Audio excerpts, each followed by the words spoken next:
Yo soy Eneida Fuerza, estudiante de la maestría en salud mental. Les voy a estar presentando el día de hoy los avances de mi proyecto de investigación, el significado que tiene para los habitantes de San Carlos la experiencia de reconstruir su tejido social afectado por violencia política o conflicto armado. Estoy asesorada por la profesora Marta Gaviria y me han acompañado en todo este proceso la profesora Dora María Hernández, el profesor Esteban Páez y la profesora Alejandra Gutiérrez. Y me gustaría que antes de empezar a profundizar en la investigación, tener algunos conceptos claves, entre ellos lo que es violencia, violencia política y conflicto armado, tejido social y salud mental. La violencia política, la violencia entendida desde la Organización Mundial de la Salud como el uso intencional de la fuerza o el poder físico contra una persona, contra sí mismo o contra un grupo de personas con la intención de causar daño físico, psicológico y en algunas ocasiones la muerte. La violencia sociopolítica cumple con estas mismas características de la definición de violencia, pero se le suma que quienes la efectúan es un grupo y afecta a un número significativo de personas. Y el conflicto armado son los enfrentamientos entre diferentes grupos que también afectan a un número significativo de personas.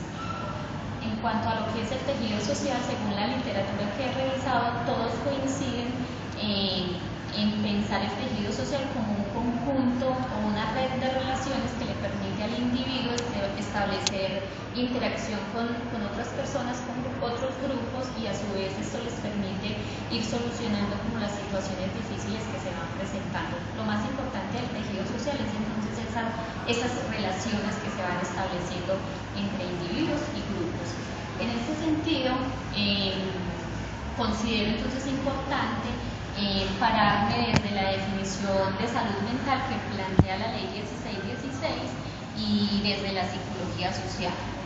Desde la ley 1616 se dice que la salud mental es un estado dinámico en el que se expresan, que permite a los sujetos individuales y colectivos desplegar una serie de recursos, tanto emocionales como cognitivos, y transitar por la vida de una manera cotidiana, de tal manera que puedan establecer relaciones significativas con otros y contribuir de esta forma a la comunidad.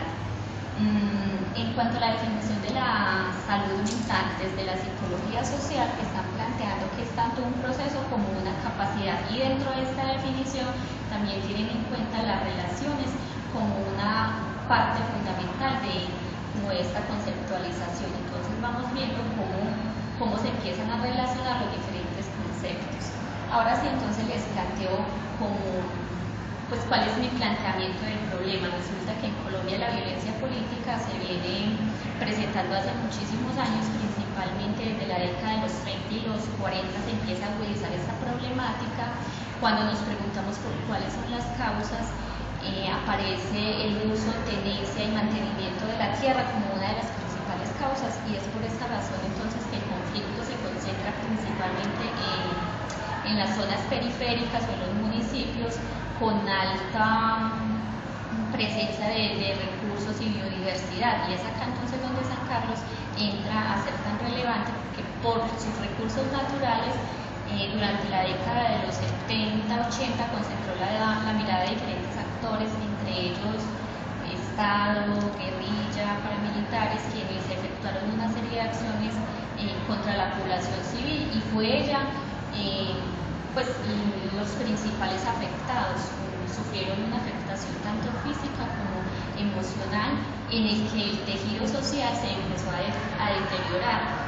Entonces desde aquí planteo como mi pregunta de investigación. Pues según la literatura que yo he revisado, se han emprendido una serie de acciones para restablecer ese tejido social. Estas acciones provienen tanto del Estado como de la sociedad civil, pero aún falta responderse a esa pregunta: ¿qué significa para la población y para los habitantes reconstruir tejido social? Entonces mi pregunta de investigación la he nombrado como cómo significan los habitantes del municipio de San Carlos la experiencia de reconstruir su tejido social afectado por violencia política. El objetivo general de mi investigación es comprender el significado que tiene para los habitantes del municipio de San Carlos la experiencia de reconstruir su tejido social afectado por violencia política. Voy a realizar esta investigación. La metodología que voy a estar trabajando es una metodología, nos paramos en un paradigma hermenéutico fenomenológico. La metodología entonces es biográfica narrativa. El método de investigación vamos a realizar relatos de vida. La recolección de la información se realizará a través de entrevistas conversacionales. En estas entrevistas conversacionales voy a estar entonces hablando con 8 actores claves del municipio de San Carlos que deben cumplir con los criterios de haber vivido en el municipio durante la época de la violencia, pues haber permanecido allí en el municipio y en caso de haber sufrido desplazamiento en algún momento retornaron al municipio. Y para el análisis de la información voy a seguir los 3 momentos miméticos que plantea el arco hermenéutico de Paul Riquet. Entonces, ¿cuáles son estos 3 momentos? Un momento prefigurativo, un momento configurativo y un momento refigurativo. ¿En qué consiste este primer momento? En este primer momento es muy importante describir cómo llegan los narradores a la historia. Entonces, para eso yo debo hacer una limpieza de la entrevista. Se me había olvidado decirles, por ejemplo, que yo no llevo un guión de entrevista, sino que es una conversación que va fluyendo a medida que me encuentro como con la otra persona. Entonces, ya en este momento prefigurativo, a partir de esa entrevista o esa narración que me hace el sujeto, yo tengo que venir y limpiar la entrevista, dejar solo lo que el sujeto o el narrador me está presentando. Yo tengo que identificar entonces cuáles son los lugares, de qué tema me habla el relato, dónde suceden los hechos, cómo suceden, quiénes estaban ahí presentes, afectó esto la salud mental, no la afectó, cuál es el tono afectivo con el cual están narrando las historias. Y todo esto me ayuda a comprender esa gran pregunta: ¿quién es el protagonista de mi historia o de mi narración? Y la unidad de análisis en este momento es el fragmento. Ya sigue un segundo momento, que es el momento configurativo. En este momento configurativo, la unidad de análisis es el relato, y yo tengo que entrar a relacionar cómo el relato 1 se relaciona con el relato 2, con el relato 3, con el 4, y así sucesivamente, mientras que en el momento refigurativo tengo que preguntarme y responderme hacia dónde apunta toda la historia y hacer ya un análisis intertextual, pero también intratextual.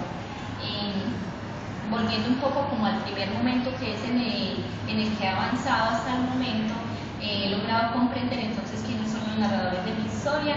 Tengo 8 narradores. El primer narrador es un hombre de 72 años, padre de 4 hijos, que deja la finca precisamente para proteger a sus hijos del conflicto que se estaba, a sus hijas del conflicto que se estaba viviendo en esta vereda.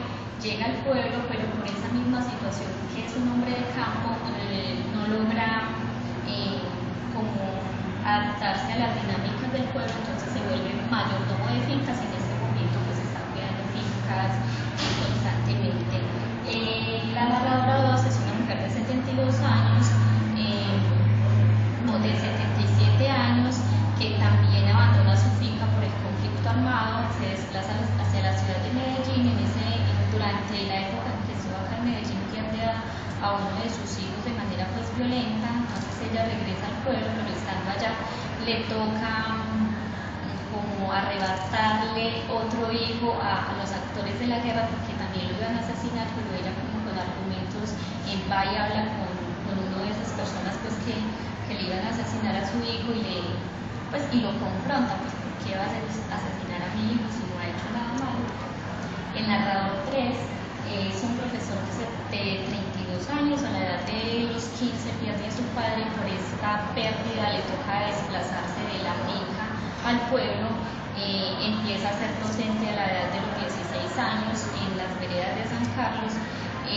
Su labor docente es para él su proyecto de vida, su pasión.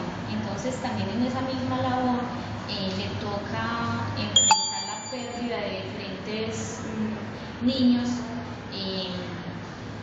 Además de eso, que vive un conflicto en la familia porque la esposa se tiene que desplazar a otro municipio, está en embarazo, y por toda esta misma situación empieza a verse afectada emocionalmente y decide mejor irse pues como del municipio, y regresa cuando su hija ya nació. Pero hay como un conflicto acá en la familia. El narrador 4 es un hombre de 74 años. Él, a pesar de todo lo que está viviendo en la finca, decide irse para el pueblo, pero nunca la abandona totalmente, porque constantemente todos los días va a la finca, porque él dice: no la puedo perder. Se hace llamar el berraquito, y pues en ese ir y venir encuentra que su casa está siendo habitada por diferentes grupos, encuentra que en el celular de su casa sufre, pues encierran personas, y le toca pues como enfrentar toda esa situación. El narrador 5 es una profesora de 42 años cuya estrategia para mantener o reconstruir el tejido social es mantener la unidad familiar.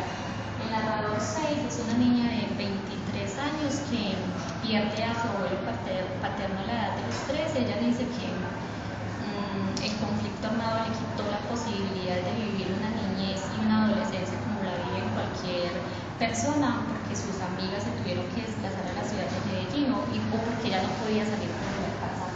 La narradora 7 es una líder del municipio a la cual le asesinan 4 hermanos, pero ella decide realizar un trabajo de perdón, y para esto empieza a trabajar entonces con quienes fueron los asesinos de su hermano. Ella dice que es necesario el perdón para poder hablar de la paz. Y el narrador 8, a diferencia de la 7, dice que él nunca perdona al asesino de su padre, y que en este momento no quiere saber quién fue ni cómo lo hicieron, porque ya es un proceso que ha empezado como a tramitar.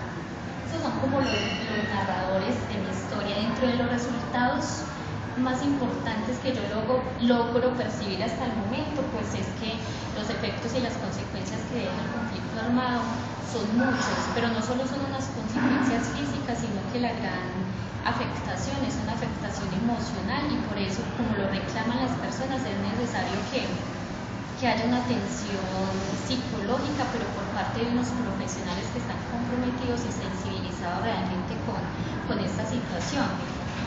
Otra de las grandes afectaciones es el destierro, la pérdida de sus tierras.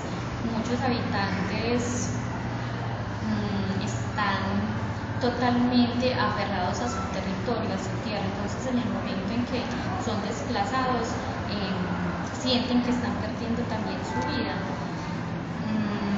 Pero quedarse también en ese sitio es una situación complicada, porque sienten que el lugar tampoco les pertenece. En palabras de ellos dicen, pues para referirse como a esto del destierro, no hay mucha diferencia entre desplazarse y quedarse, porque irse es llegar a alguna parte o a un sitio que no es mío, y quedarse es estar en un lugar que ya no me pertenece. Esto lo dice pues un habitante del municipio de San Carlos, y entre ellos pues tengo otros resultados que ya les voy a ir contando a medida que tengamos más tiempo y que vaya avanzando como en el análisis de la información.